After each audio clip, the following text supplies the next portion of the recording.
संसारी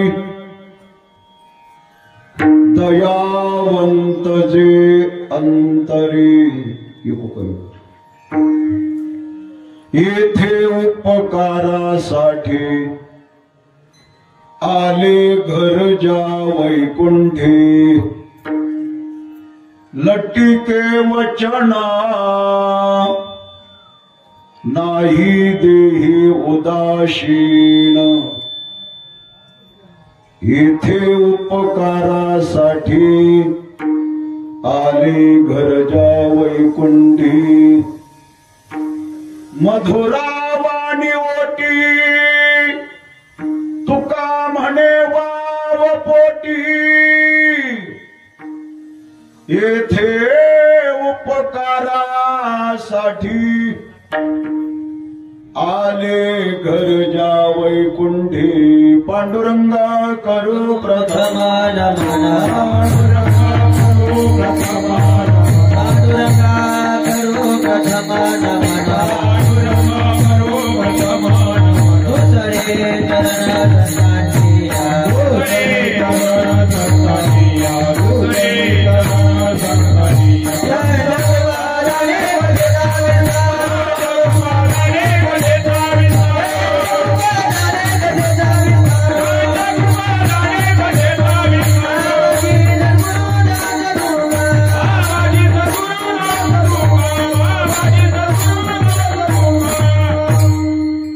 प्रभु के चरणों में सदा पुण्य पुण्य करूं प्रणाम कहो तुझे भूलो नहीं मेरे प्रियतम श्याम भक्ति भक्त भगवंत गुरु चतुर नाम वपुएक इनके पद वंदन करो नासत विघ्न अनेक प्रथम ही गुरु को शिक्षण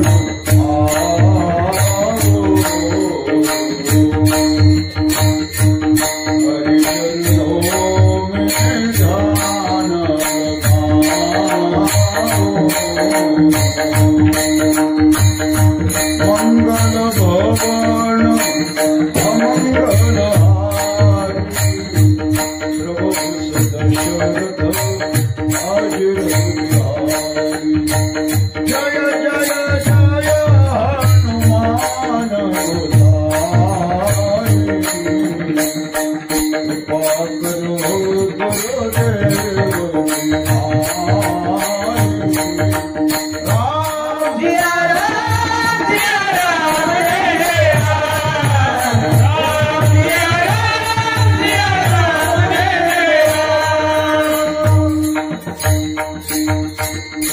सरस्वती माते द्यावी मज स्फूर्ती येतो काकुलती तुझ लागे आपुल्या बाळाशी धर्याता हाती न करी भजीती जनामध्ये जयांचे केलिया स्मरण होय सकळ विद्यांजली करण तेची वंदो श्री चरण श्री गुरूंचे ते नमस्कारुनी आता नमो ज्ञानेश्वरा निवृत्ती उदारा सोपान देवा मुक्ताबाई नमो त्रिभुवन पावनी अद्यत्रय जननी देवांची लोकाभिरामम् रणरंग धीरं राजीव नेत्रं रघुवंशनाथं कारुण्यरूपं करुणाकरन्तं श्रीरामचन्द्रं शरणं प्रपद्ये सच्चिदानन्दरूपाय विश्वोत्पत्त्यादिहेतवे तापत्रय विनाशाय श्रीकृष्णाय वयं नमः नमो सद्गुरु तुकया ज्ञानदीपा नमो सद्गुरु सच्चिदानंद रूपा नमो सद्गुरु भक्त कल्याण मूर्ती, नमो सद्गुरु भास्करा पूर्ण कीर्ती, संपाद्य ज्ञानंच विधाय भक्तिं विलोकितो येन समाधिराज, वैराग्यवन्तं सुविचारयुक्तं नमामि जोगं शिरसा गुरुंतं, मस्तक हे पायावरी या वारकरी संतांच्या, प्रभु रामचंद्र भगवान की जय।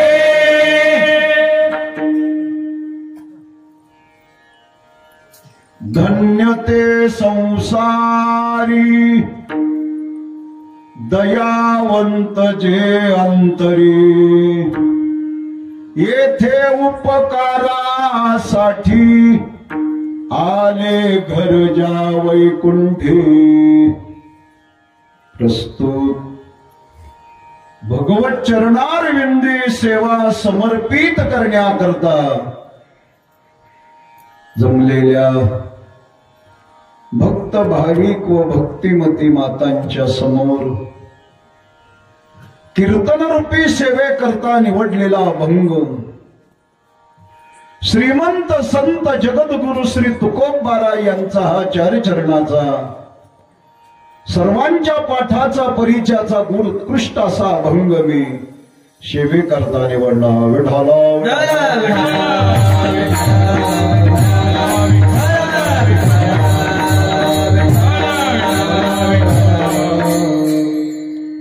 थोरा मोठ्यांच्या पदस्पर्शाने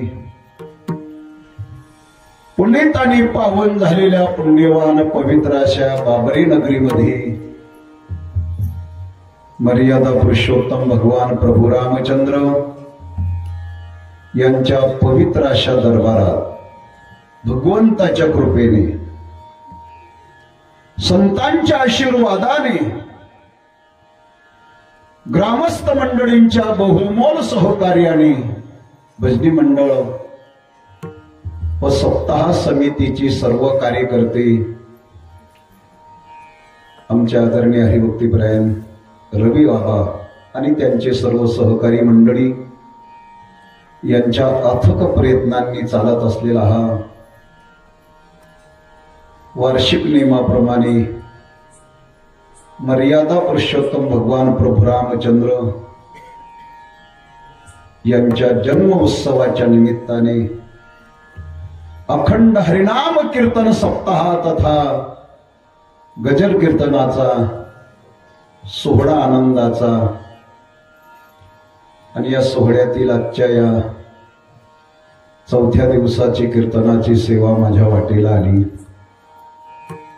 या निमित्ताने आपणा सर्व सज्जन श्रोत्यांची भगवान श्री प्रभू रामचंद्र यांची सेवा करण्याचा योग मला आला, तरी माझ्या दैवा पार नाही। विठाला विठाला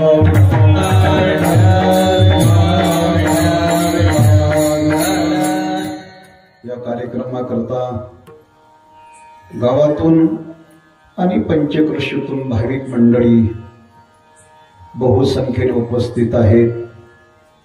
उत्कृष्ट मृदुंगाचार्य गायन गंधर्व गायन सम्राट आमचे गुणीजन महाराज मंडळी नाव घेण्याची गरज सर्वांना परिचित आहे। गावातील भजनी मंडळ परिसरातील भजनी मंडळ भालदार चोपदार विनेकरी सर्वांना धन्यवाद देतो। आजच्या या कीर्तन सेवेचं दातृत्व हरिभक्तीपरायण साहेबराव पुंजाराम राजपूत यांच्याकडनं आजच्या कीर्तन सेवेचं दातृत्व त्याही परिवाराला धन्यवाद देतो। जास्त परिहार देत नाही, आपण सर्व भवादृश्य श्रोते आहात।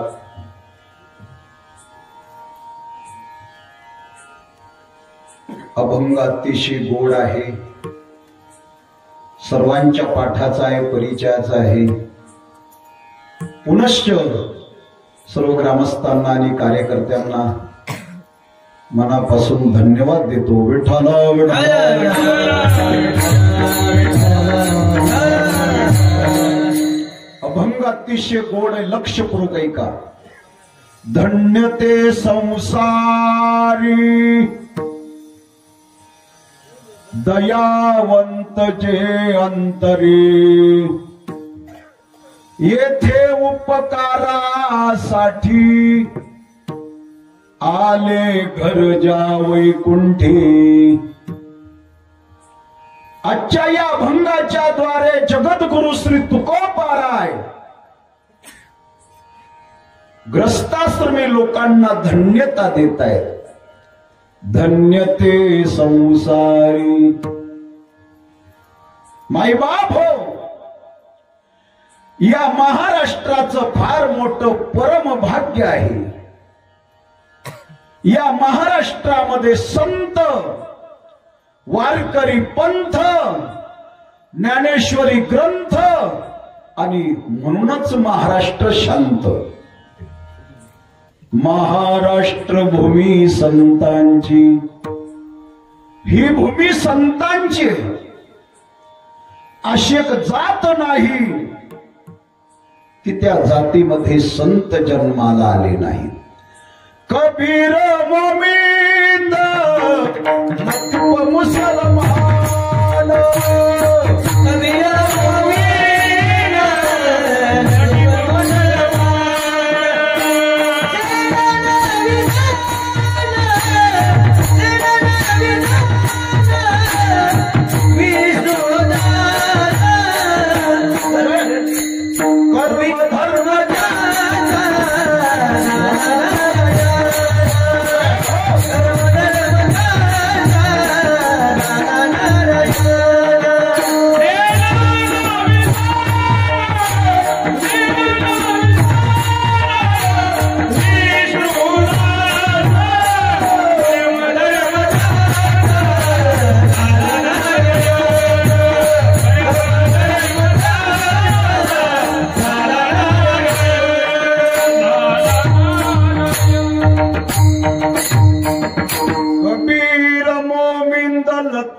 मुसलमान, सेना न्हावी जाणा विष्णुदास. ज्ञानोबाऱ्यापासून तर थेट निडोबाऱ्यापर्यंतची परंपरा. आणि याच परंपरेमध्ये महाराष्ट्राच्या वाट्याला लाभलेलं आगळं आणि वेगळं व्यक्तिमत्व म्हणजेच जगद्गुरु श्री तुकोबाराय. अरे तुकोबारांसारखा महात्मा आता ऐसे कोणी होणे नाही. न भूतो न भविष्यती. वैराग्याच्या गोष्टी ऐकिल्या त्या कानी, आता ऐसे कोणी होणे नाही. तुकोबारांसारखा महात्मा पुन्हा या पृथ्वीवर होणार नाही. की ज्या तुकोबारांची वेदतुल्य अभंगवाणी प्रसिद्ध आहे. सुश्लोक वामनाचा आर्या मोरो पंताची, ओवी ज्ञानेशाची अभंगवाणी प्रसिद्ध तुकयाची. विश्वसंत ज्ञानराज माऊलींची एकच ओवी आणि श्रीमंत संत जगद्गुरु श्री तुकोबारायांचा एकच अभंग तुमचा आमचा उद्धार करणारी आहे. विठ्ठला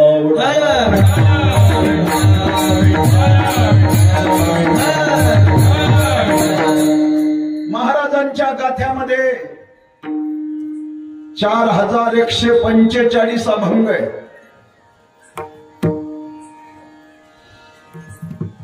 जगद्गुरु श्री तुकोबारायांना यावर्षी वैकुंठाला जाऊन 375 वर्ष पूर्ण झाले. तुकोबारायांनी त्यांच्या जीवनामध्ये जी क्रांती केली ती क्रांती आतापर्यंत कोणीच केली नाही. जेने नेला देह वैकुंठाशी, जेने नेला देह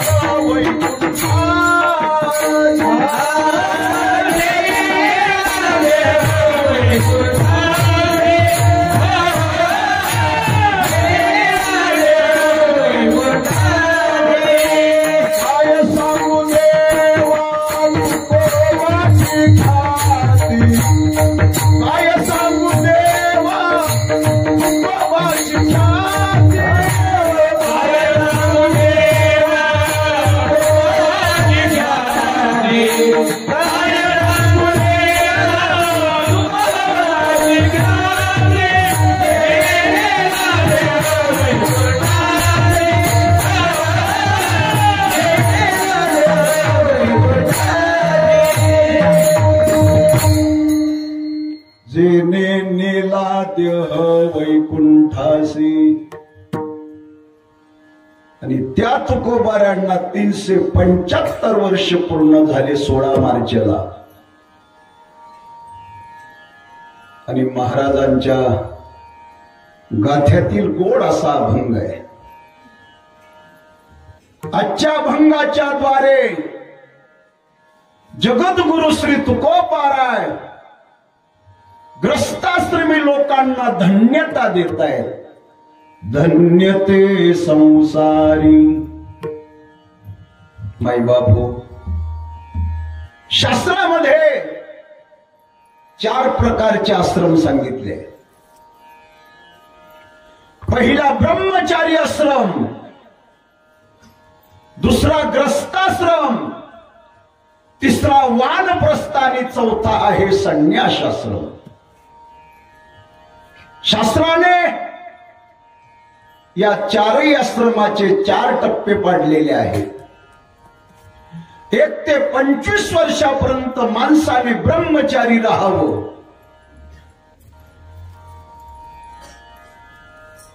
25 ते 50 वर्षापर्यंत अगदी थाटात संसार करावा. मी थाटात शब्द मुद्दाम वापरला. असा संसार करा, असा संसार करा की संसारामध्ये कुठल्याच गोष्टीची कमतरता भासणार नाही. घरामध्ये कलर टीव्ही नसेल, कर्ज काढून कलर टीव्ही आणा. चला, विनोदाचा भाग सोडा. असा संसार करा की संसारामध्ये कुठल्याच गोष्टीची कमतरता भासणार नाही.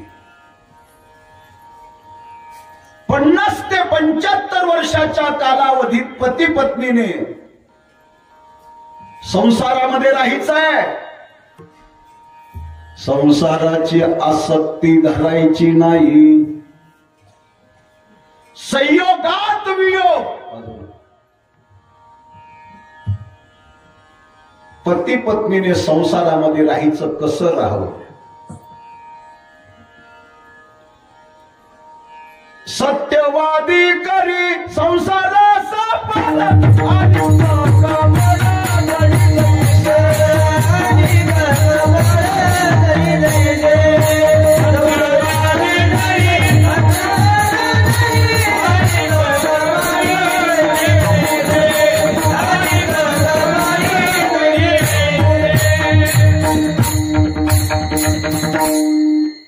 अलिप्ता कमळ जडी जैसे. कमळाचं फुल पाण्यामध्ये राहतं, पाण्यापासून अलिप्त आहे. बापाने कमळाच्या चाव्या सोडाव्या आणि पोरांच्या ताब्यात देऊन टाकाव्या. पण काही बाप मरेपर्यंत कमरेच्या चाव्या सोडत नाही. शेवटी मेल्यावर त्या कापून घ्याव्या लागतात. सासूबाईने साखरेचा डबा घ्यावा, सुनेच्या ताब्यात देऊन टाकावा. आता देण्याची गरजच नाही, सुने शिसकावून घेते. आणि इकडे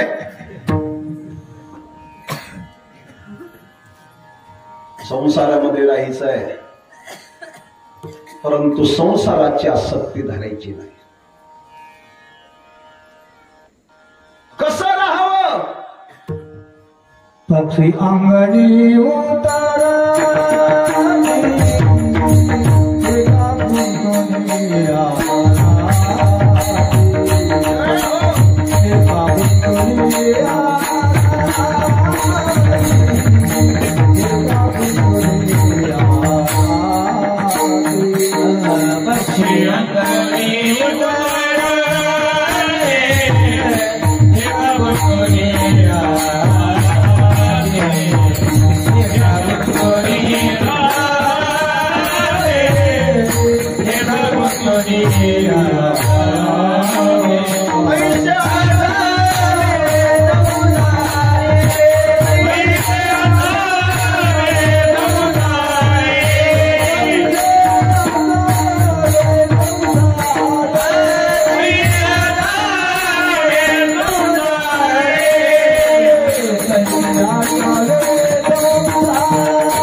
गोड दृष्टांत दिलाय महाराजांनी अभंगात.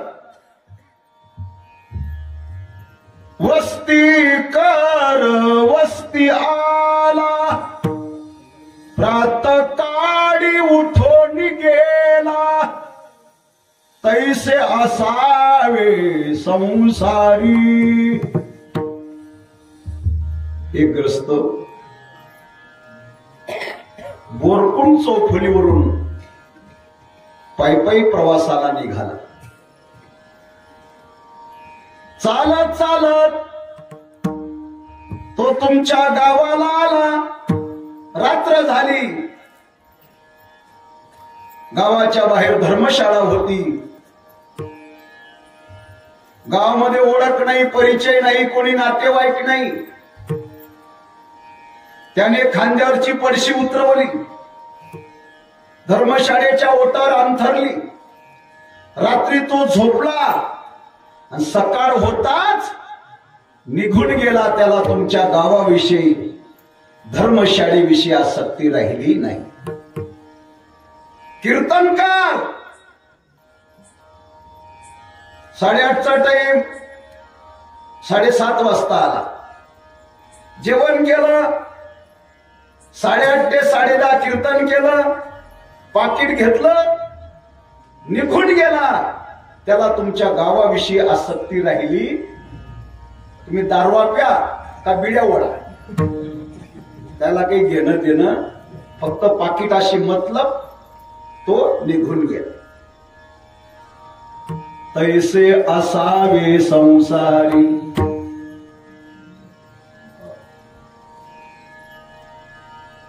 संसारामध्ये राहायचंय पती पत्नीने, संसाराची आसक्ती धरायची नाही. आणि 75 ते 100 वर्षाच्या कालावधीत पती पत्नीने स्वउद्धारा करता एखाद्या डोंगरात जाऊन बसायचंय. पण मला नाही वाटत तुम्ही जाणार म्हणून. हो, काही लोकांकडून 2 तास संसाराचा त्याग होत नाही आणि कीर्तनात येऊन बसलं जात नाही. कायमचा संसाराचा त्याग करणं फार कठीण. असे 4 आश्रम आहे. प्रत्येक आश्रमात काय केलं पाहिजे तुकोबाराय सांगतात. ब्रह्मचारी धर्म घोकावी अक्षरे, घोकावी अक्षरे.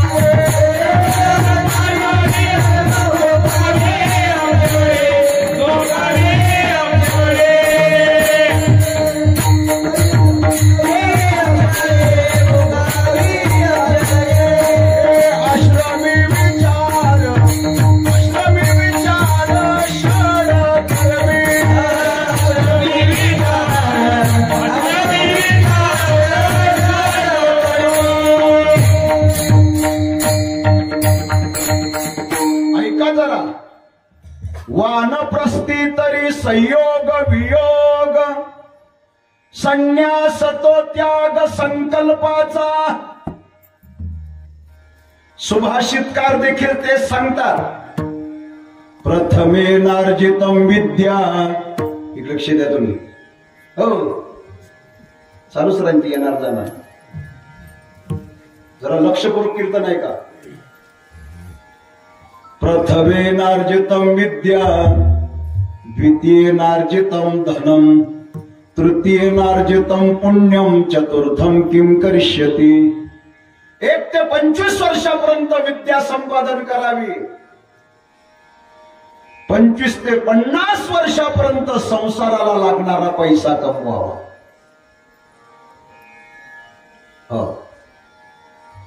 कारण संसार पैशाशिवाय चालत नाही. संसारामध्ये वित्त, शरीरामध्ये पित्त आणि कीर्तनामध्ये काय पाहिजे? चित्त. नुसतं ऐकायचं म्हणून ऐकू नका. चला घरी झोप लागत नाही, 2 तास टाइमपास. बरं, कीर्तन हे करमणुकीचं साधन नाही. कीर्तन सप्ताह म्हणजे पैशाची उधळपट्टी नाही. कीर्तन म्हणजे टाइमपास नाही. तुमच्या आमच्यामध्ये परिवर्तन घडवण्याचं साधन म्हणजे कीर्तन सप्ताह आहे. म्हणून श्रोत्यांना माझी विनंती आहे, अरे कीर्तनकाराकडनं हसवण्याची अपेक्षा करू नका. ऐका जरा कान खोलून.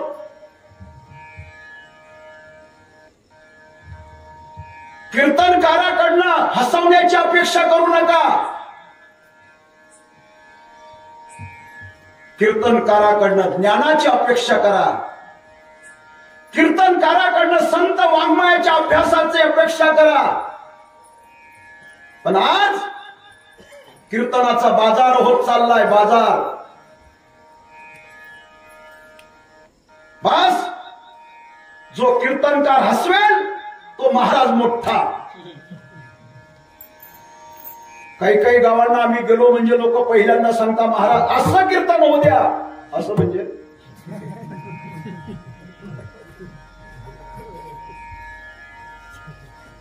ज्याला ही अपेक्षा असेल की कीर्तनकाराने कीर्तनातून हसवलं पाहिजे, विनोद केला पाहिजे, कविता म्हटल्या पाहिजे, मायेचा सागर म्हटला पाहिजे, ज्याला ही अपेक्षा असेल त्याने कीर्तनात अजिबात यायचं नाही. चांगलं ऐकायची सवय ठेवा जरा. भरपूर झाला आता. कीर्तनकाराकडनं ज्ञानाची अपेक्षा करा. कीर्तनकाराकडनं संत वाङ्मयाची अपेक्षा करा.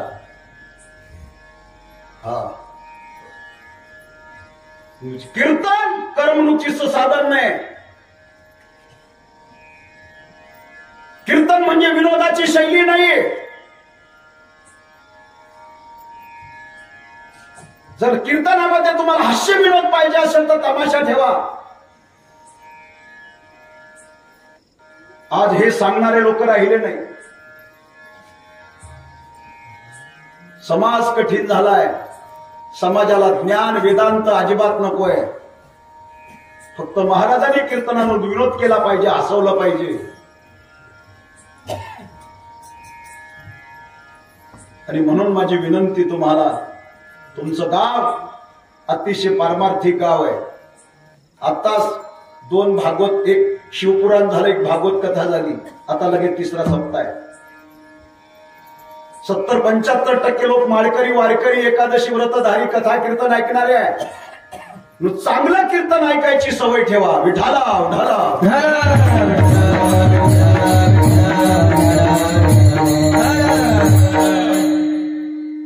अरे कीर्तनामध्ये चित्त पाहिजे. एकाग्र होऊन कीर्तन ऐकावं. आणि संसारामध्ये वित्त म्हणजे पैसा पाहिजे. संसारातली कोणतीच वस्तू पैशाशिवाय मिळत नाही. आता संसारामध्ये जसा पैसा आवश्यक आहे तसं परमार्थ करण्याकरता देखील पैसाच पाहिजे. तुम्हाला आळंदी पंढरपूरची वारी, 4 धाम तीर्थयात्रा करायची असेल त्याकरता तिकिटाला काय पाहिजे? पैसे पाहिजे. ज्या धर्मशाळेत आपण राहणार तिथे काय पाहिजे? भाडे देण्याकरता पैसे पाहिजे. परमार्थ देखील आता फुकट नाही. अहो साधं कीर्तन करायचं म्हटलं एकच कीर्तन तरी 10 ते 11 हजार रुपये खर्च आहे. तुम्ही म्हणलं कसा? ऐका, किती मी साधारण महाराजांना मोटरसायकलवर येणारा 3,000 रुपये, 4 व्हीलर असेल तर 5,000च्या पुढे, 5,000पासून तर 40,000 50,000 प्रत्येक महाराजचे रेट ठरलेले.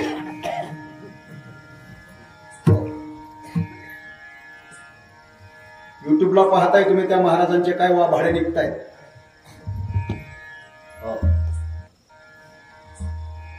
जसा महाराज तसा रेट ठरलेला आहे. आपण 5,000 धरू कमीत कमी, कीर्तनाचे 5,000. एक ख्वाजा बोलवा तो 1,000 रुपये घेतो, 2 गायक बोलवा 1,000 रुपये, 5 आणि 3 बोला पटकन 8,000, 2-2.5 हजार रुपये साऊंड सर्व्हिस. किती झाले? किती झालं खर्च? 11,000. कोण रिकामा कीर्तन ठेवायला? जर एका कीर्तनाला 11,000 रुपये खर्च येत असेल, कोण रिकामा कीर्तन ठेवायला? म्हणून आता कीर्तन करणंही सोपं राहिलं नाही. संसारामध्ये वित्त, संसारामध्ये पैसा आवश्यक आहे, पण तो पैसा कसा कमवावा? तो कोबरा एका अभंग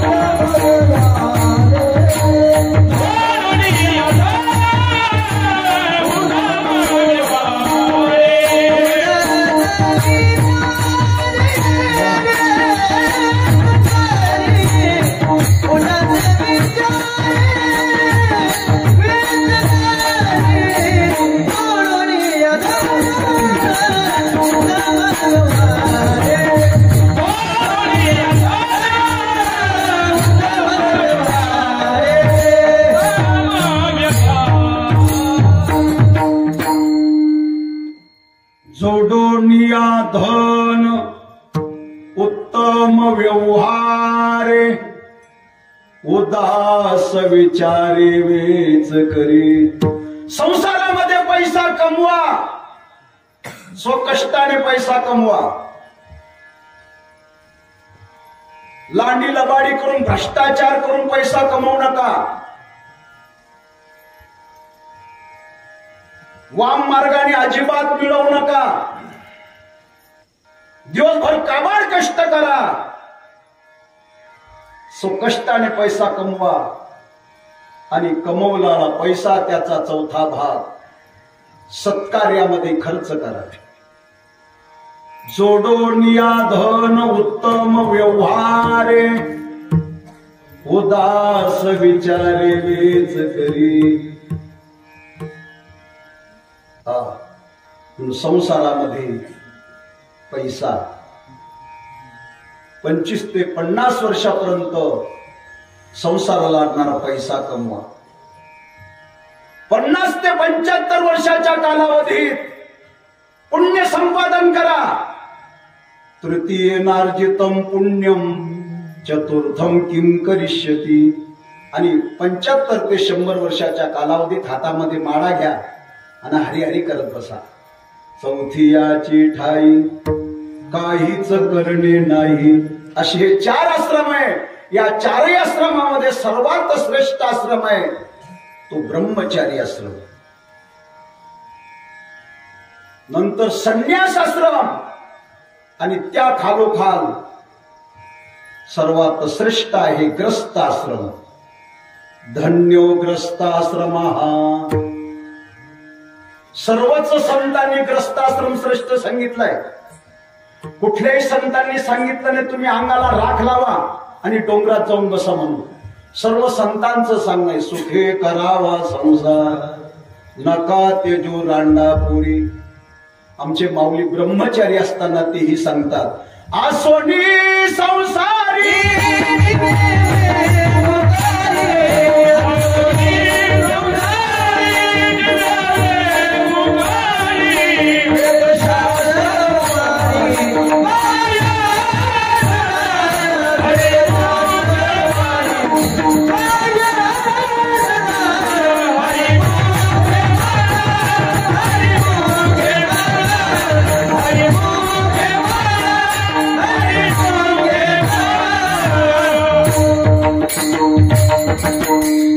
योनी संसारी जिव्हा वेगू करी वेदशास्त्र उभारी बाई हा सदा. सर्वच संतांचं सांगणं ग्रस्ताश्रम श्रेष्ठ आहे. धन्यो ग्रस्ताश्रमा.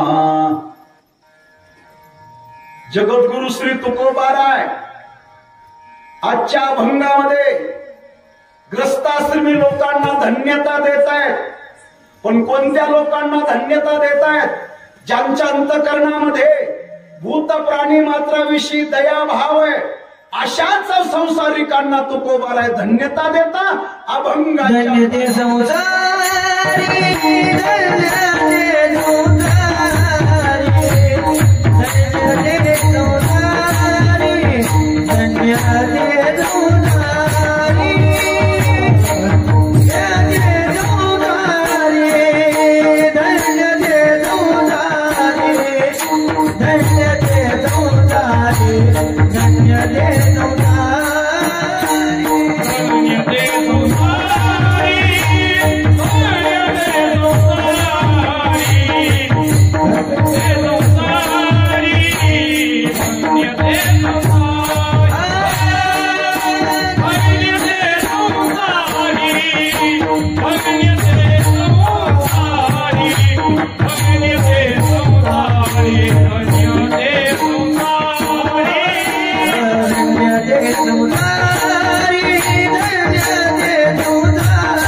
महाराजांकरता टाळी वाजवा. एकाच चालीमध्ये दोन चाली म्हटल्या. टीम चांगली आपली. आबासाहेब हो आबा कुठे गेले? झोपले काय? मला वाटलं झोपलेच का. टीम जोरात आहे म्हटलं आपली. हो, कारण गुणवान लोक मिळणं फार कठीण आहे. माझ्यासारखे फोन करा एका दिवसाला 10 महाराज येतील, पण हे गुणवान लोक भेटणं दुर्मिळ आहे. शेवटच्या दिवशी यांना नाराज करू नका बरं का. जे ठरलं असेल त्यापेक्षा 500 शिवाय द्या. विठाला ढाला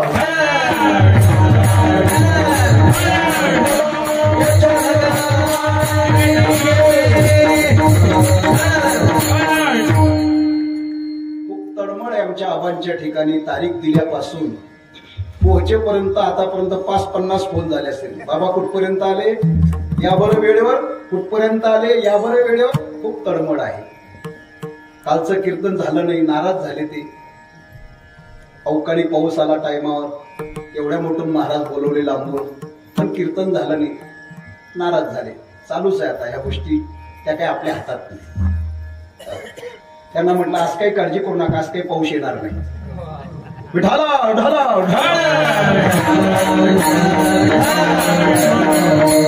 जगद्गुरु श्री तुकोबाराय अभंगाच्या प्रथम चरणामध्ये ग्रस्ताश्रमी लोकांना धन्यता देत आहेत. धन्य ते संसारी. माझा आवाज मोकळा सर होते. दयावंत जे अंतरी, जे अंतरी दयावंत तेच संसारिक धन्य. ज्यांच्या अंतकरणामध्ये भूत प्राणी मात्राविषयी दयाभाव आहे अशाच संसारिकांना तुकोबाराय धन्यता देत आहे. धन्य ते संसारी. म्हणून काय तुकोबाराय सर्वच संसारिकांना धन्यता देतात? नाही.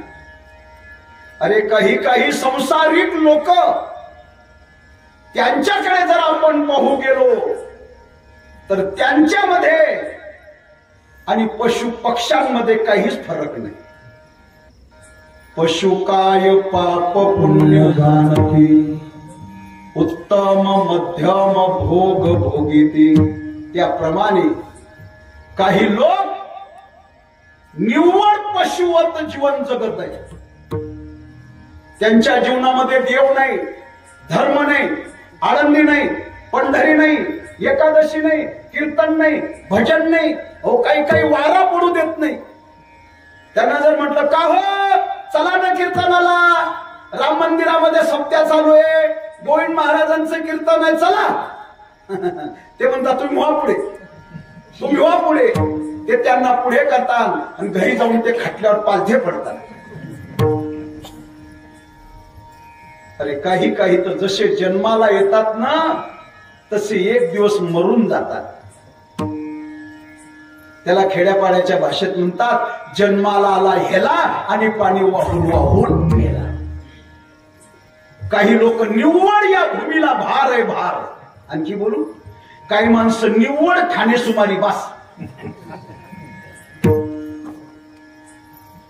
अरे ज्या माणसाच्या जीवनामध्ये देवाची भक्ती नसेल त्या माणसाचं जीवन फुक्कट आहे, फुक्कट आहे, फुक्कट आहे. भक्ती विण उद्धार नाही कुणाचा, उद्धार नाही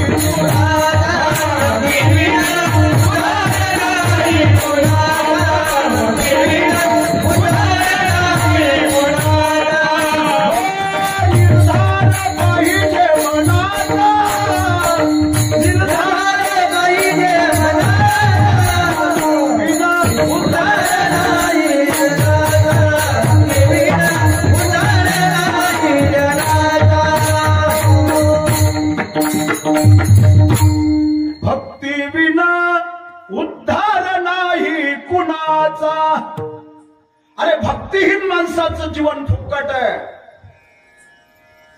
स्वतः भगवान म्हणता अर्जुना माझी भक्ती विना जडो ते जियाले पण आगा पृथ्वीवरी पाषाण नसती काही. हे अर्जुना जे पुरुष माझ्या भक्तीने पृथ्वीला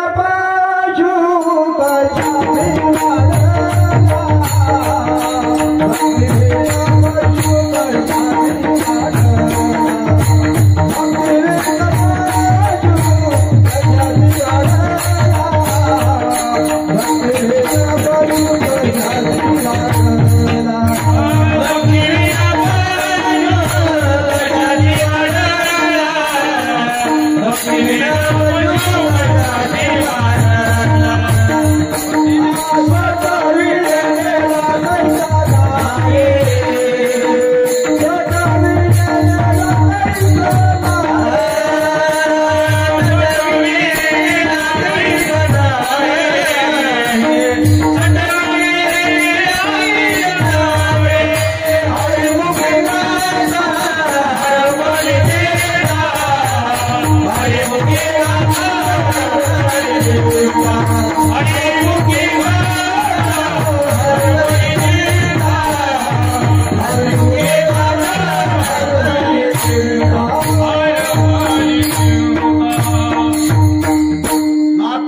हरिपाठात सांगतायत, भक्तिवीण पशु कशाशी वाढला, सट्टविणे नेला कैचा नाही.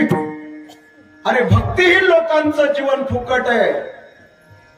एक म्हणाला, महाराज आमच्या गावामध्ये एक माणूस फार श्रीमंत आहे. म्हटलं चांगली गोष्ट आहे. प्रत्येक गावामध्ये श्रीमंत माणसं आवश्यक आहे, पाहिजे. त्याला म्हटलं, काय श्रीमंत माणूस? कधी आळंदी पंढरीची वारी? म्हणे अजिबात नाही. गावात कथा कीर्तनाला? म्हणजे अजिबात नाही. एकादशी? म्हणजे एकादशीच्या दिवशी खांडकुंड नड्या नुड्या खातो. नड्या म्हणजे ठिबकच्या नाही.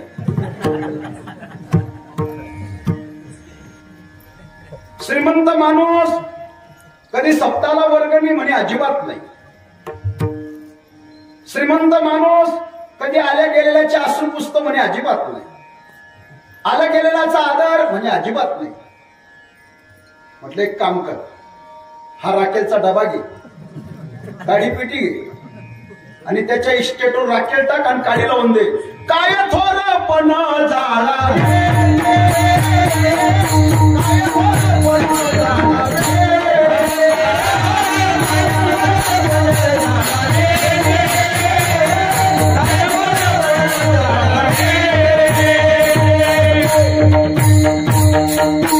अरे श्रीमंत आहे, त्याच्या काय इस्टेटला आग लावायची का?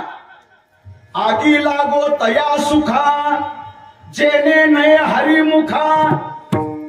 अरे ज्याच्या जीवनामध्ये देवाची भक्ती नसेल त्या माणसाचं जीवन निरर्थक आहे, फुक्कट आहे.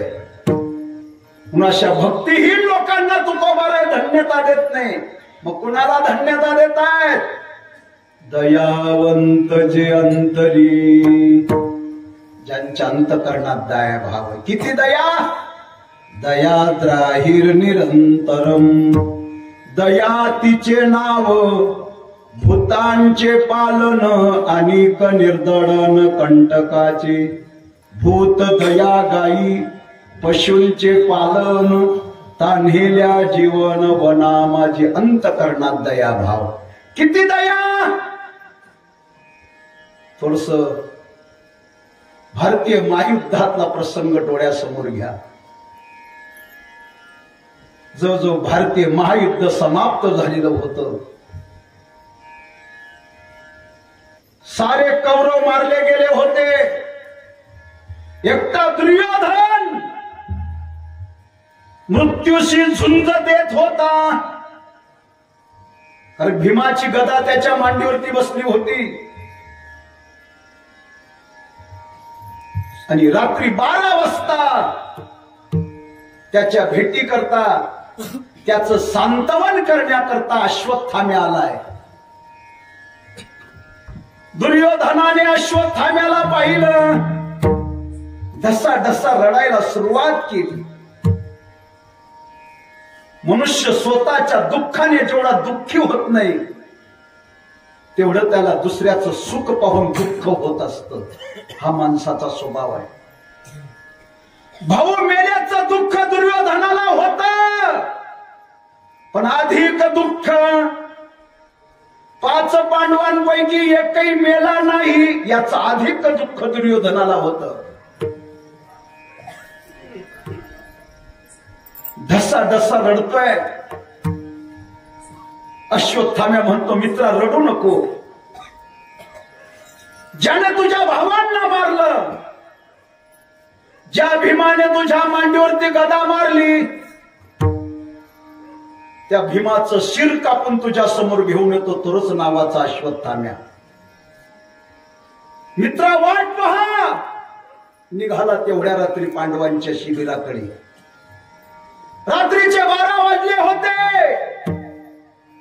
त्या रात्री अश्वत्थाम्याला कालदेवता अनुकूल होती.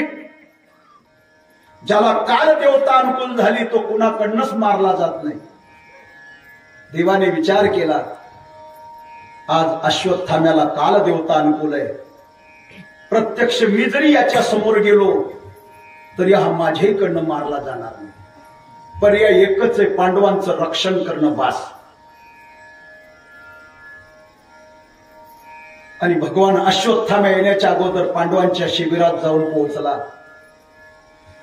धर्मराजाला उठवलं, पाचही पांडवांना उठवलं, द्रौपदीला उठवलं आणि सांगितलं, बघा उद्या फार मोठा पर्व काळ आहे. आपल्याला सकाळी गंगेच्या स्नानाला जायचंय. रात्रीचे 3 वाजले होते. पाचही पांडव रथामध्ये जाऊन बसले. द्रौपदीचे पाचही पोरं 5 पांडवांपासून झालेले युद्ध करून थकले होते. एका लाईन मध्ये शिबिरात झोपले होते. बाजूच्या शिबिरामध्ये द्रौपदीचा एकुलता भाऊ एक दुष्टदुम्न झोपला होता. पोरांकडे नजर टाकली, भावाकडे नजर टाकली आणि द्रौपदी रथात जाऊन बसली. वाई वेगाने रथ निघाला.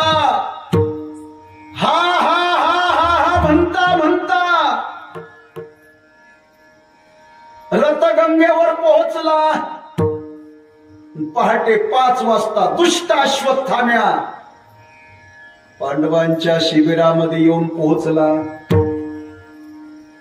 गाढ झोपेमध्ये द्रौपदीचे 5ही पोर एका लाईन मध्ये झोपले होते. दुष्ट अश्वत्थाम्याने लपून छपून शिबिरात प्रवेश केला.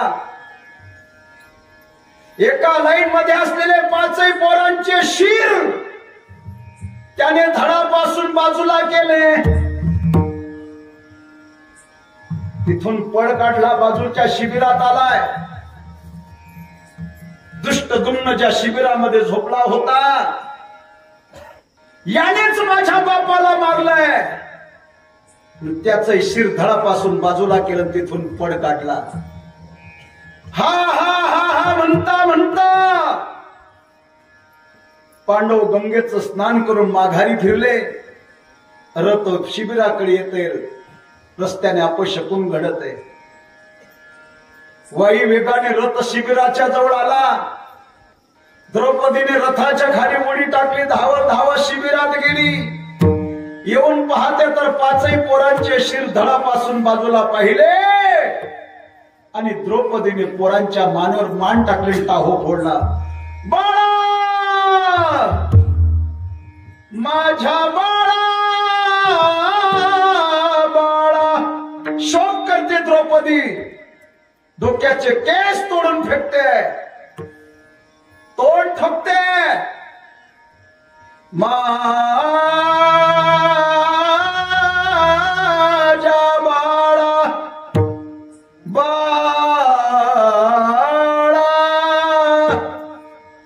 धाय मोकलून द्रौपदी रडत आहे. ऐका, रडत असणाऱ्या द्रौपदीच्या जवळ अर्जुन येतोय. द्रौपदी रडू नको. ज्या दुष्ट अश्वत्थाम्याने पोरांना मारलंय त्याला पकडून तुझ्या समोर घेऊन येतो. तू सांगशील ती शिक्षा मी त्याला करू, रडू नको. रथ सज्ज होता. अर्जुन रथावरती बसला. वाई वेगाने रथ निघाला आणि येणारा रथ अश्वत्थाम्याने पाहिला, पडायला लागला. पडणाऱ्या अश्वत्थाम्यावर अर्जुनाने बाण सोडला. त्याला जागीच पकडला. रथाला करकून बांधला. धाय मोकलून रडत असणाऱ्या द्रौपदीच्या जवळ अश्वत्थाम्याला नेऊन उभा केला. भगवान म्हणतात, द्रौपदी रडू नको. हाच तो दुष्ट अश्वत्थाम्या की ज्याने भर झोपेमध्ये तुझ्या 5ही पोरांना मारलं. बोल, काय शिक्षा करायची ते सांग. भीमाने गदा उचलली. बोल भामिनी, एकाच गदे त्याचं काम फिट करतो. अर्जुनाने धनुष्याला बाण लावला. बोल द्रौपदी, एकाच बाणा त्याला यमसदनाला पाठवतो. नकुल सहदेवाने नंग्या तलवारी काढल्या. बोल द्रौपदी, माझ्या बाळा, बाळा. भगवान म्हणतात, द्रौपदी शांत हो. द्रौपदी विचार करते. अश्वत्थाम्या दुसरा तिसरा कोणी नसून आपला गुरुपुत्र आहे, नव्हे नव्हे प्रत्यक्ष आपला गुरु आहे, त्यातल्या त्यात ब्राह्मण आहे. वर्णानाम ब्राह्मणो श्रेष्ठ, ब्राह्मण आपल्याला पूजनीय आहे. म्हणून मायबाप होता होईल तोपर्यंत ब्राह्मणाला बरं वाईट बोलू नका. होता होईल तोपर्यंत ब्राह्मणावर हात उचलू नका. अरे क्षत्रियांचं कर्तव्य आहे गो ब्राह्मणांचं रक्षण करणं. तो ब्राह्मण कसाही असू द्या, जरी झाला कर्मभ्रष्ट तरी तीही लोकी श्रेष्ठ आहे. भगवान म्हटले द्रौपदी असे नका ब्राह्मण. अगं हा आताताई आहे, यांनी निरपराध पोरांना झोपेमध्ये मारलंय. शास्त्र सांगतं ब्राह्मणाला मारू नये आणि शास्त्र हेही सांगतं आतातायाला मारल्याशिवाय राहू नये. नाही मी म्हणाल ती शिक्षा, हो हो तू सांगशील ती शिक्षा याला मी करू. आज मला जे दुःख होतंय ती याच्या आईला होऊ नये ही शिक्षा करा. याला म्हणावी बोला काय दया. दयावंत जे अंतरी. अरे कोण अशी आई आहे की ज्याने पाचही पोरांना मारलं त्याला जीवदान देणारी एकच माता फक्त द्रौपदी. का? अंतकरणात दया भाव आहे. दयावंत जे अंतरी. किती दया. एक दृष्टांत सांगतो. एक साधू महाराज गंगेच्या काठेनं चालत होते. गंगा वाहत होती आणि असे गंगा बहती भली साधू चलता भला. गंगेने वाहत राहावं आणि साधूने गावोगावी फिरत राहावं.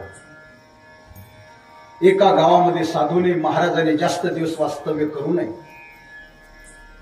कारण समाज आहे.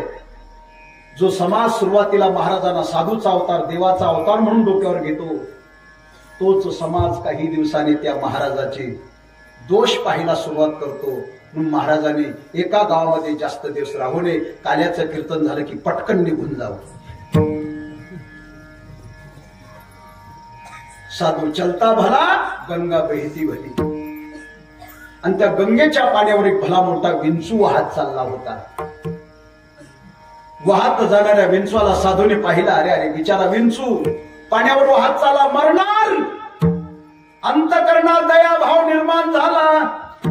साधू महाराज खाली वाकले, पाण्यामध्ये हात घातला आणि वाहत जाणाऱ्या विंचवाला वर काढला.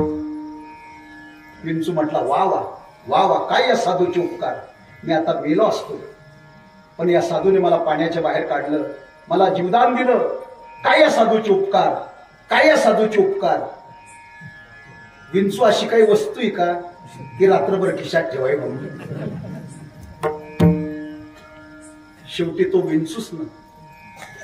तो म्हटला या साधूला आपली ओळख तरी करून द्यावी आपण कोण आहोत म्हणून. त्या विंचवाने काय केलं, अरे साधूच्या हाताला नांगी मारली. नांगी मारता साधूने हात झटकला विंचू पाण्यात. साधूच्या हाताची आगीन होत आहे, वेदना होत आहे. पुन्हा साधूने वाहत जाणाऱ्या विंचवाला पाहिला. अरे अरे आता हा नक्कीच मरणार. पुन्हा खाली वाकले, पुन्हा पाण्यात हात घातला, पुन्हा त्याला वर काढलं. त्या विंचवाने जे करायचं ते केलं. पुन्हा साधूच्या हाताला ठणका मारला. साधूने हात झटकला विंचू पाण्यात. इजा बिजा आणि इजा. पुन्हा साधू खाली वाकले, पाण्यात हात घातला, विंचवाला वर काढलं. त्या विंचवाने जे करायचं ते केलं. साधूच्या हाताला झटका मारताच साधूने हात झटकला विंचू पाण्यात. साधूच्या हाताची आगीन होत आहे, वेदना होत आहे आणि दृश्य एका सुशिक्षित माणसाने पाहिलं. आणि तो साधू जोडाला म्हटला महाराज लोक म्हणतात ते काही खोटं आहे का. तुम्ही महाराज लोक म्हणजे बावडटच आहे. काय काय काय सुशिक्षित लोकांच्या मते महाराज लोक बावडट. पण या सुशिक्षित लोकांना माहित नाही आपल्या ठिकाणचा बावडटपणा घालवण्याकरता, आपल्या ठिकाणचा मूर्खपणा घालवण्याकरता महाराज लोक आहे. विठाल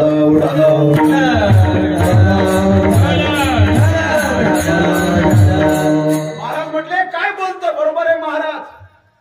ज्या विंचवावर तुम्ही दया दाखवताय त्याला पाण्याच्या बाहेर काढताय, तो विंचू तुम्हाला नांगी मारतो. तुम्ही त्याला वर काढता? अहो मरू द्या ना. साधूने उत्तर दिलं ऐकण्यासारखं आहे. अरे नांगे मारणं जसा विंचवाचा स्वभाव आहे तसा माझाही स्वभाव आहे, मी त्याला मरू देणार नाही. याला म्हणावी दयावंत जे अंतरी अंतकरणात दयाभाव. किती दया. अरे एकेकाने समाजाने त्यांना पाहिलं म्हणजे सचेत स्नान करावं, गावात मधुकरी मागू देऊ नये, इंद्राणीचं स्नान करू देऊ नये. नाही नाही तो छळ, नाही नाही तो त्रास समाजाने त्या काळी त्यांना दिला. काय करता आलं समावलींना? करील ते काय महाराज परिपाहे बिन शुद्धांगी. जाळून भस्म करायचं सामर्थ्य अंगात होतं, पण नाही अंतकरणात दयाभाव. जे खडांची व्यंकटी सांडो तया सत्य कर्मेरती भूता परस्परे पडो मैत्र जीवांचे. दुरितांचे तिमिर जावो विश्व स्वधर्म सूर्य भावो. अंतकरणात दयाभाव. दयावंत जे अंतरी. ज्यांच्या अंतकरणात दयाभाव आहे अशाच संसारिकांना तुकोबराय धन्यता देत आहे. धन्य ते संसारी दयावंत जे अंतरी. किती दया. आडमार्गाने धावणारे जीव योग्य रस्त्याला लागावे, वाम मार्गाने धावणारा समाज सन्मार्गी बनवा, एवढ्या करताच त्यांचा अवतार. बुडत हे जन देखले डोळा येतो कळवळा म्हणूया. अवतार तुम्हा धराया कारण उद्धराया जन जीव. तुकोबरा आपला अवतार कार्य सांगताना स्पष्ट सांगतायत. आम्ही वैकुंठवासी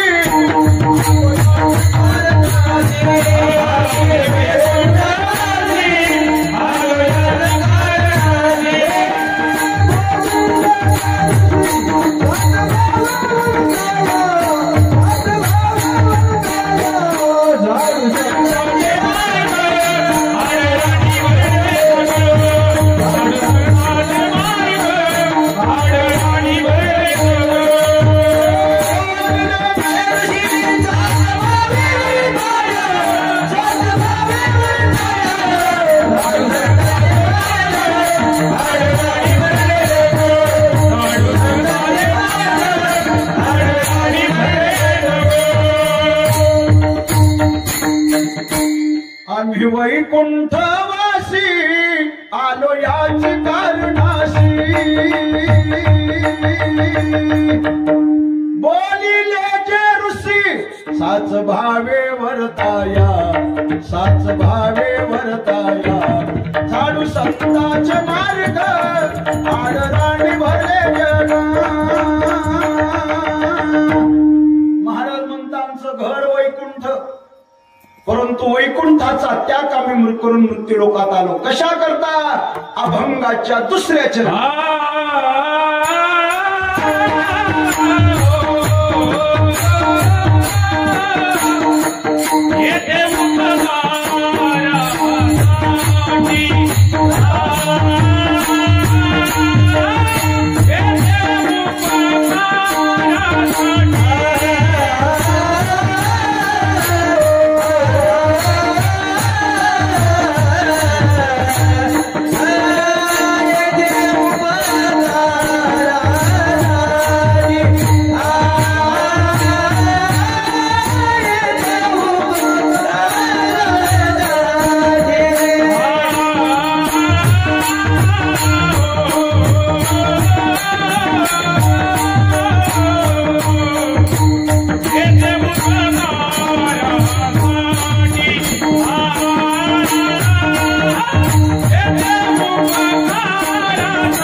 येथे उपकारासाठी आले घर ज्या वैकुंठी, ज्या घर वैकुंठी येथे उपकारासाठी आले. अरे ज्यांचं घर वैकुंठ आहे, पण तुकाराम महाराज म्हणता आम्ही वैकुंठाचा त्याग करून मृत्यू लोकात आलो ते केवळ उपकार करण्याकरता. येथे उपकारासाठी माई बापू देवाने 7 वस्तू परोपकाराकरता पाठवले. रविश्चंद्र घनवृक्षा नदी गावश्च सज्जना, येते परोपकाराय युगे देवेन निर्मिता. रवी म्हणजे सूर्य, चंद्र, मेघ, वृक्ष, नदी, गाय आणि संत हे केवळ उपकार करण्याकरता या भूतलावर आले. चंद्र आणि सूर्याचे आपल्यावर केवढे उपकार आहे. पगारवाढी करता ते संपावर केले नाही, महिन्याच्या महिने लाईट बिल पाठवलं नाही. केवढे उपकार आहे चंद्र सूर्याचे. मेघराजाचे केवढे उपकार आहे. एकदा यायला सुरुवात केली, धो धो धो धो धो धो, जिकडे तिकडे पाणीच पाणी.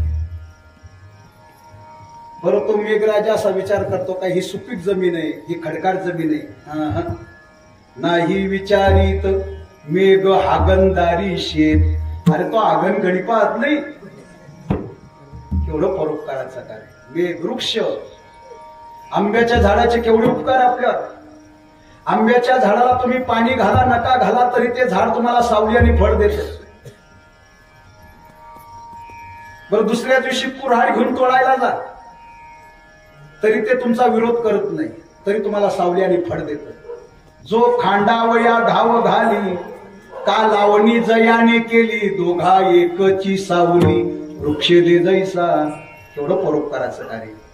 गंगा परोपकाराचं कार्य करते. गंगा पापन शशी तापम का फेडीत पाप ताप, पोखीत तिरीचे पादप समुद्रा जायाप गंगेचे जैसे. गंगा पाप घालवते. बर त्या गंगेमध्ये तुमच्या गावातली गटार गंगा वाहत गेली, ती विरोध करते का? नाही. आपल्या पोटामध्ये सामावून घेते. गावाबाहेरील ओढ गंगा न म्हणे अमंगळ. एवढं परोपकाराचं कार्य. गाय परोपकारा करता आणि संत येथे उपकारासाठी. संत महात्मे परोपकारा करता आले. माय बापू आपल्यावरती 3 लोकांचे फार मोठे उपकार आहे. पहिले उपकार आपल्यावर आई वडिलांचे. आई वडील होते म्हणून आपण हे जगत पाहू शकतो. मातृदेव भव, पितृदेव भव, अतिथी देव भव, आचार्य देव भव, सकळ तीर्थाचे धुरे, जे का माता पितरे तया सेवेशी शरीरे लोन केले. तुका म्हणे माय बापे हे तो देवाची स्वरूपे, अगणित त्यांचे उपकार आहे. दुसरे देवाचे उपकार आहे. थोर तुझे उपकार पांडुरंगा सांगू मी या जगा माझी काय. देवाचे केवढे उपकार आहे की ज्या भगवंताने हा अमोल किमतीचा मनुष्य जन्म तुम्हा आम्हाला फुकट दिलाय. फुकट.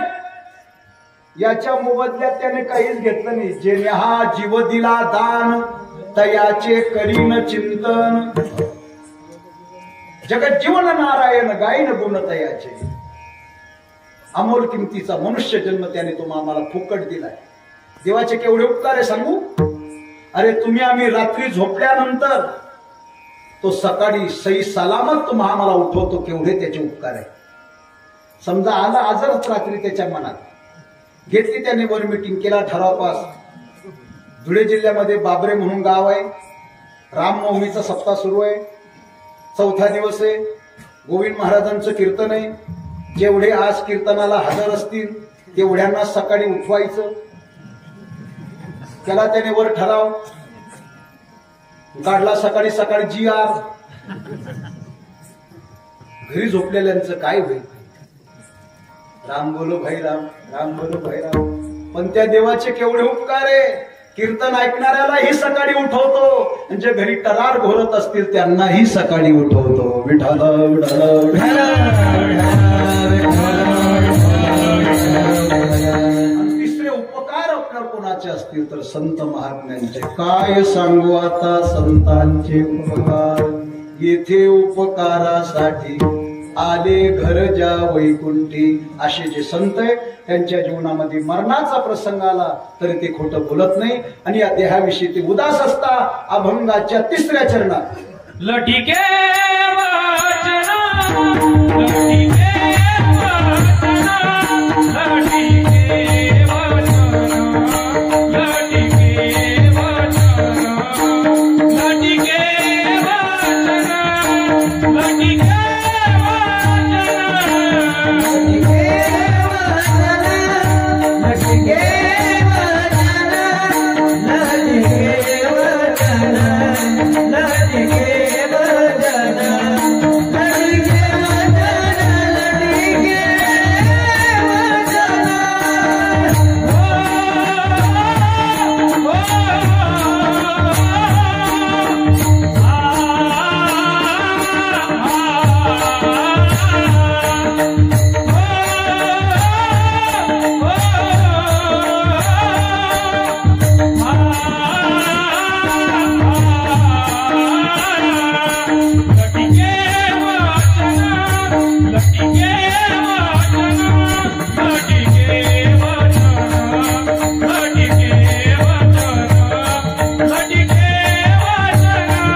वाचना, लटिके वाचना,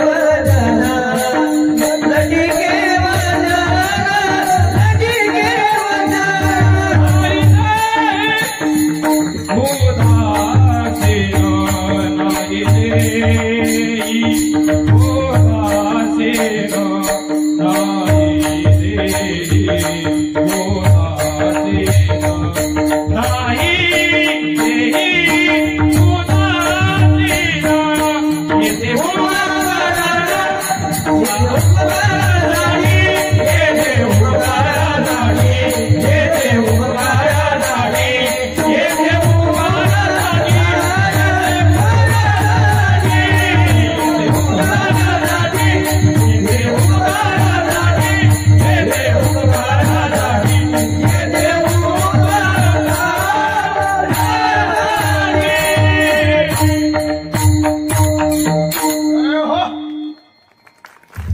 जगद्गुरु श्री तुकोबाराय अभंगाच्या 3ऱ्या चरणात सांगताय.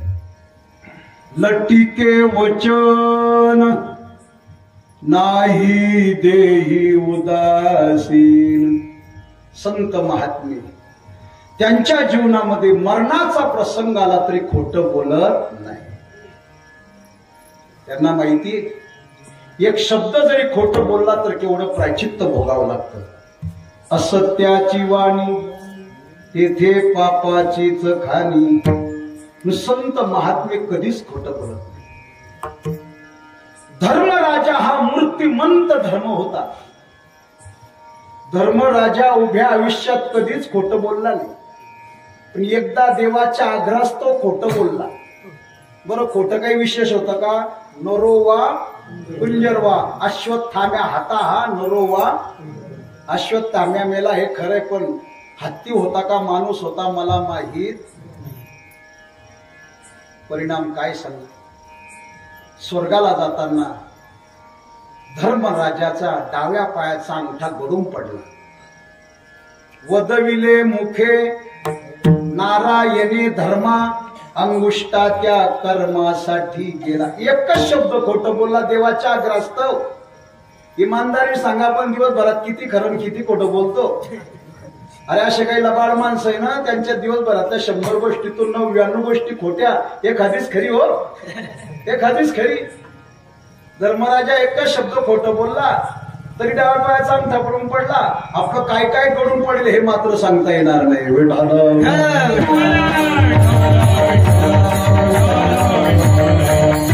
लटिके वचन संत कधीच खोटं बोलत. रामायणातला प्रसंग डोळ्यासमोर घ्या.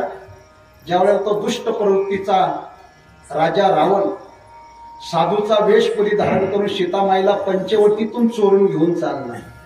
शिया को ले गया रावण बना कर वेश साधु का, कराया नाश सबा बना दीवाना, हो तो ऐसा हो राम दशरथ के घर जन्मे घराना, हो तो ऐसा हो। रावण सीतामाईला चोरून घेऊन चालला, सीता आक्रोश करते, दाव पाव लक्ष्मणा सवेग घेवणी राघवा, हे लक्ष्मणा धाव, लंका नगरीचा राजा रावण मला चोरून घेऊन चाललाय।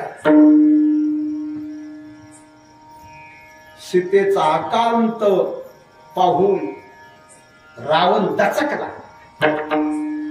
मागे फिरून पाहतो कोणीच दिसत नाही। रावण म्हणतो, ए सीते, काय त्या वनवासी रामाला हाक मारते?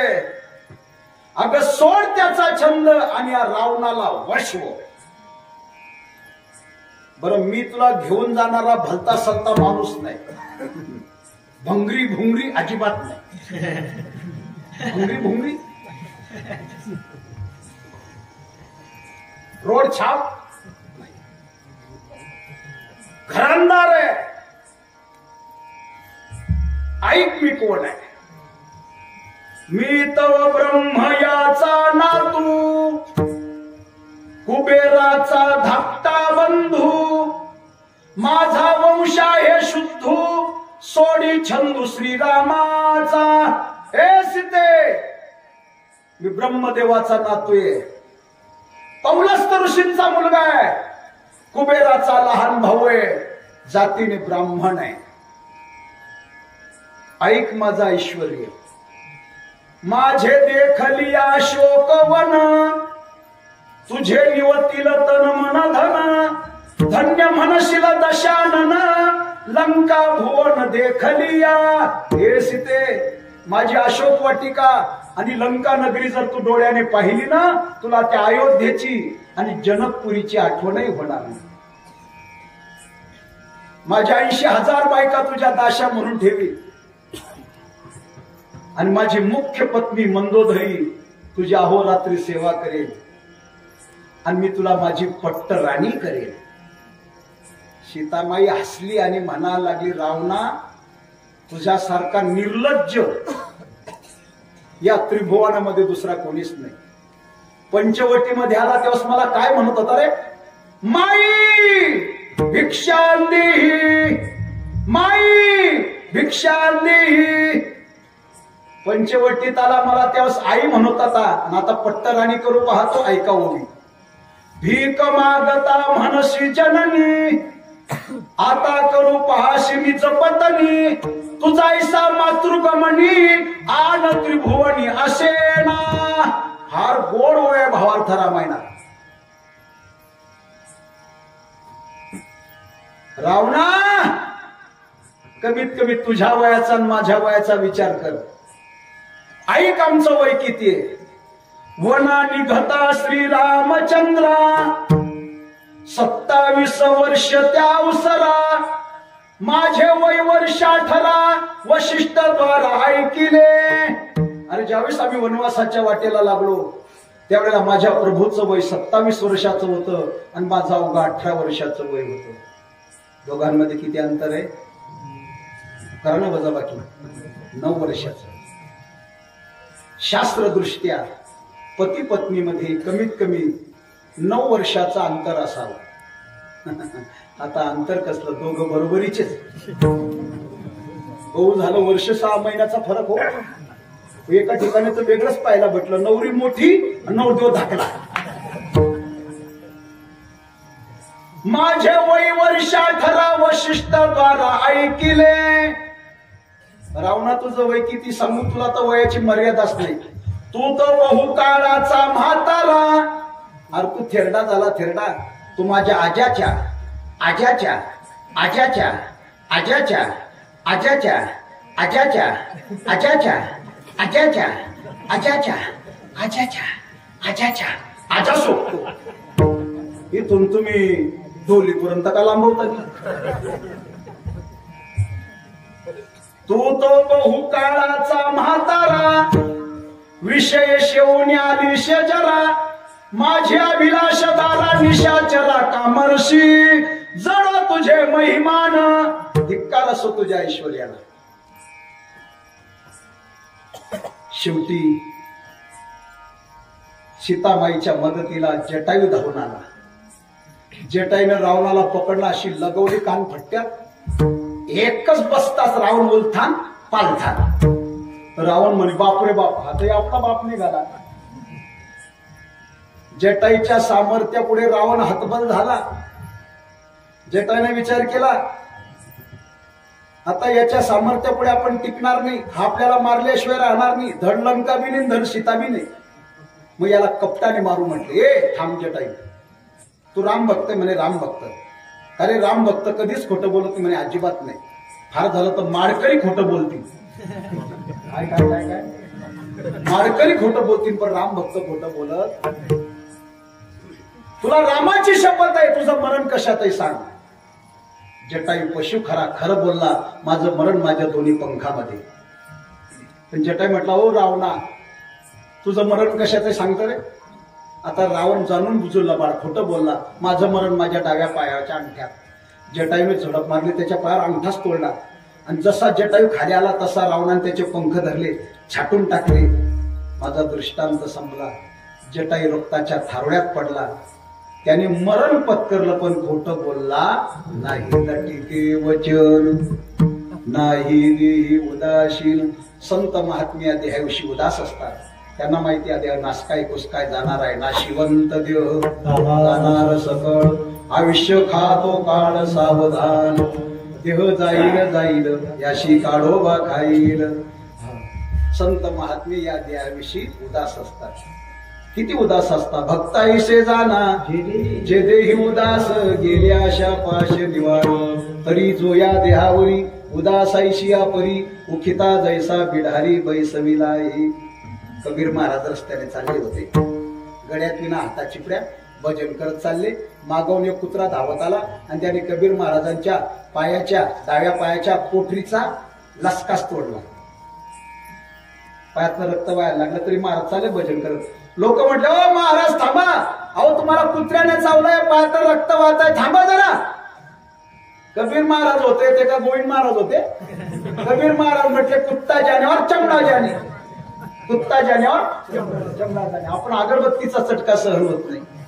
इतके संत देहाविषयी उदास असतात. नाही देही उदासीन येथे उपकारासाठी आले घर ज्या वैकुंठी. असे जे संत आहे तुकाराम महाराज म्हणतात ते मधुर बोलतात. आणि समाजाने किती जरी त्रास दिला तरी जगाचे आघात सहन करता शेवटच्या चरणी. मधुरवाणी होती मधुरवाणी होती.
तुकोबारा अभंगाच्या शेवटच्या चरणात सांगता. मधुरावाणी ओटी तुका म्हणे वाऊ पोटी. संत महात्मे मधुर बोलतात. कसं बोलाव भगवान गीतेमध्ये सांगतात. अनुद्वेग करम वाक्यम सत्यम प्रियम हितंचयत स्वाध्यायम व्यसनम चैव वाङ्मयम तपोच्यते. साचा आणि मवाड मितले आणि रसाड शब्द जैसे कल्लोळ अमृताचे. सत्यम ब्रूयात प्रियम ब्रूयात. खरं बोला, गोड बोला, मोजकं बोला. मरणाचा प्रसंग आला तरी खोटं बोलू नका. खरं बोला आणि गोड बोला. असं बोला की तुम्ही बोलल्यानंतर दुसऱ्याचं समाधान होईल. वेचिते वचन जेने राही समाधान. बोलत रे ऐसा बोले जेने बोले विठ्ठल डोले. पण काही काहींचं बोलणं छत्रीचा दांडाच, वाकडच बोलणं. अहो त्यांना सरळ बोलणं गोड बोलणं माहीतच नाही. त्यांच्या पाठीला पोचलंच नाही. गोड बोला. अरे बोलण्याने काय होत नाही. बातों में बात, बातों में घात, बातों में लात, बातों में घी शक्कर. बोलण्यामुळे जंगलातलं पाखरू जवळ येतं म्हणतात. अरे बोलण्यामुळेच महाभारत घडलंय. महाभारत घडायला दुसरं काहीच कारण नाही. बरं बोलणं काही विशेष होतं का? अंधे का पुत्र. कोण बोलली? कोणाला बोलली? दुर्योधनाला. काही गरज होती का? पण आगाऊपणा. बाया आगाऊच असतात. काही गरज होती का बोलायची? काय नडलं होतं का? पण निव्वळ द्रौपदीच्या बोलण्यामुळे महाभारत घडलंय. अरे रक्ताचे पूर वाहिले. निरपराध लोक मारले गेले. लाखो स्त्रिया विधवा झाल्या. लाखो पोरं अनाथ झाले. निव्वळ बोलण्यामुळे. शब्द शस्त्र तोलून मापून बोलत जा. बोलता येतं म्हणून काही बोलत नका जाऊ. काही माणसं बोलून जातात मग पश्चाताप करता. आपण हे बोललो नसतं तर बरं झालं. बोलायच्या पहिले विचार करताना काका. पण लोक विचार करत नाही. गोड बोला. अरे बोलण्याने होणारे काम होत नाही. एक दृष्टांत सांगतो एका मिनिटात आणि सेवा समाप्त करतो. एका गावामध्ये एक गरीब माणूस राहत होता. त्याला एक मुलगी आणि 3 पोरं होते. आणि खरं सांगू गरीबालाच पोरं जास्त. गरीबाला पोरं जास्त. श्रीमंतांकडे पहा. हम दो और हमारे दो, बुढ़ा बुड्ढी को फेक दो. हम दो और हमारे दो. गरीबालाच पोरं जास्त. 3 पोरं 1 पोरगी. त्याचं सारं आयुष्य सालदारकी करण्यात गेलं. पोरीचं लग्न ठरलं. हुंड्या करता 10,000 रुपये कमी पडले. काय करावं? गावात एक श्रीमंत सावकार होता. तो आला शेठजीकडे. शेठजी मी गरीब माणूस, माझं सारं आयुष्य सालदारकी करण्यात गेलं. तुम्ही डोळ्यासमोर पाहताय. कधी लांडी नाही, कधी लबाडी नाही. इमानदारीने काम करावं. काबाड कष्ट करतो. मुलीचं लग्न ठरलं. हुंड्या करता 10,000 रुपये कमी पडताय. तेवढे द्याल तर बरं होईल. सावकार दयाघन होता. तो म्हटला असं कर, तासाभराने 10,000 रुपये घेऊन जा. गरीब माणूस आहे, जागे. पण तासाभराने हा घरी आला. त्याला 2 तासाने आठवण झाली की आपल्या शेठजीने हुंड्या करता मुलीच्या 10,000 रुपये द्यायचे कबूल केले. मग आपण गेलं काय, पोराला पाठापाला पैसे भेटणार म्हणजे भेटणार. त्यांनी लहान पोरा बोलले अमुक अमुक शेठजीकडे जा. त्यांनी 10,000 रुपये द्यायचे कबूल केले. तेवढे घेऊन ये. आता ज्या पोराला पाठवलं ते कार्ट आगाऊच होतं. ते गेलं शेठजीकडे. आता शेठजी दुसऱ्या माळ्यावर राहत होते. जुनं घर होतं कडी कपाटचं. जिना होता संकोचित. हा जिना चढून वर गेला. आता श्रीमंत माणूस, सावकार माणूस, भली मोठी ढेरी लोळाला टेकून बसले होते. हे कार्टाचं बिलिंदर त्याने शेठजीला पाहिलं. शेठजीची मोठी ढेरी पाहिली. मोठ्याने म्हटला राम राम शेठजी. तुम्हाला राम राम, तुमच्या ढेरीला राम राम. आणि मोठ्याने हसला. शेठजी म्हटले मूर्खा, हे काय रामराम घालायची पद्धत आहे का रे? आणि हसायचं काय कारण? तो म्हटलं हसायचं एकच कारण. तुम्ही एवढे मोठे जाड जोड, जिना संकोचित, तुम्ही वर मेला, खाली काढायचं कसं म्हणून मला हसायला आलं म्हटलं. शेठजी म्हटले मूर्खा, तू कशाला माझी काळजी करतोय? माझी काळजी करणारे भरपूर आहे. कशा करता आलता? तुम्ही खाली माझ्या वडिलांना 10,000 रुपये द्यायचे कबूल केले ना, ते घेण्याकरता आलो. खरं सांगा शेठजी, पैसे दिले का? त्याच्या 2 कान फट्ट्यात लगावल्या नौकराच्या हातून आणि त्याला एका खोलीमध्ये बंद करून टाकला. 1 तास झाला. लहान पोरगा येणं म्हणून या बापाने 2 नंबरच्या पोराबरोबर इकडे अमुक अमुक शेठजीकडे जा. त्यांनी आपला 10,000 रुपये द्यायचे कबूल केले. लहानाला पाठवलं होतं, अजून पत्तानी कुठे थांबला पुन्हा जा तेवढे पैसे घेऊन ये. हा जिना चढून वर आला. राम राम शेठजी. काय म्हणतो? माझा लहान भाऊ आला होता. मूर्ख आहे म्हटले. झालं काय शेठजी? अरे तो मूर्ख जिना चढून वर आला आणि मला मोठ्याने म्हटला, राम राम शेठजी, तुम्हाला राम राम, तुमच्या ढेरीला राम राम. मोठ्याने हसला. हसायचं कारण विचारलं. तो म्हटला, शेठजी जिना संकोचित, तुम्ही एवढे मोठे जाडजूड, वर मेला, खाली काढायचं कसं, म्हणून तो हसला. शेठजी खरं सांगू, तो नुसता मूर्ख नाही, महामूर्ख आहे. त्याचं एवढं डोकं चालू नाही का? तुम्ही किती जाडजूड असू द्या, जिना किती संकुचित असू द्या, तुम्ही वर मेला, खाली काढण्याकरता सोपा उपाय म्हणे काय? कुऱ्हाड आणायची, कुऱ्हाडीने तुमचे तुकडे तुकडे करायचे, खाली न्यायचं अवघड काय? खरं सांगा, पैसे भेटतील का? त्याचे 2 कान खट्ट्यात लगावल्या, दुसऱ्या खोलीत त्याला बंद केला. दोघं पोरं गेले अजूनही, म्हणून या बापाने 2 मोठ्या पोरा बोली गेले. आणि त्या मूर्खांना लहानांना दोघांना पाठवलं शेठजीकडे. अजूनही ना, जा तुझे पैसे घेऊन ये. तो मोठा मुलगा आला. राम राम शेठजी. काय म्हणतोस? माझे 2 भाऊ तुमच्याकडे आले होते. मूर्ख आहे म्हटले. झालं काय शेठजी? पहिला असं म्हणतो, दुसरा असं म्हणतो, त्यांना काय बोलायची अक्कल?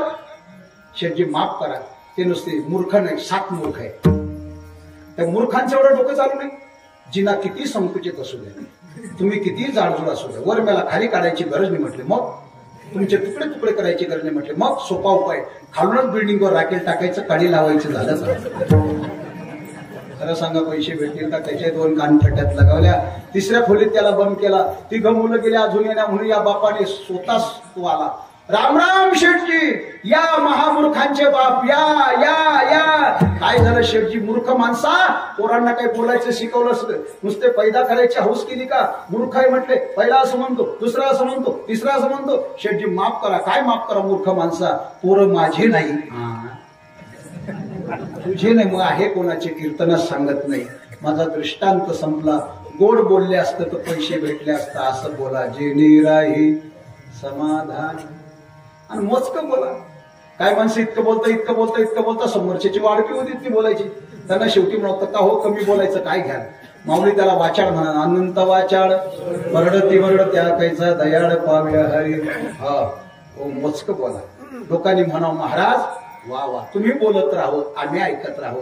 नाही तर आवर रे काका, लोकांनी आवर म्हणेपर्यंत बुवाने कीर्तन करू नाही. थोडक्यात बोल. मधुरा वाणी ओटी तुका म्हणी वाव पोटी.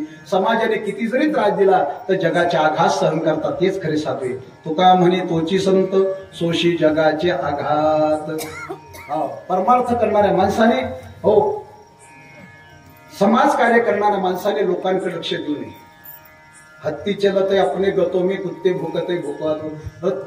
रस्त्याने हत्ती चालतो, गावातले कुत्रे धावून येतात, पण हत्ती हीच म्हणत नाही. तसं माणसाने आपलं कार्य करत राहो, लोकांकडे लक्ष देऊ नये. तुका म्हणे वाव पोटी, येथे उपकारासाठी आले घर ज्या वैकुंठी अभंगाच्या.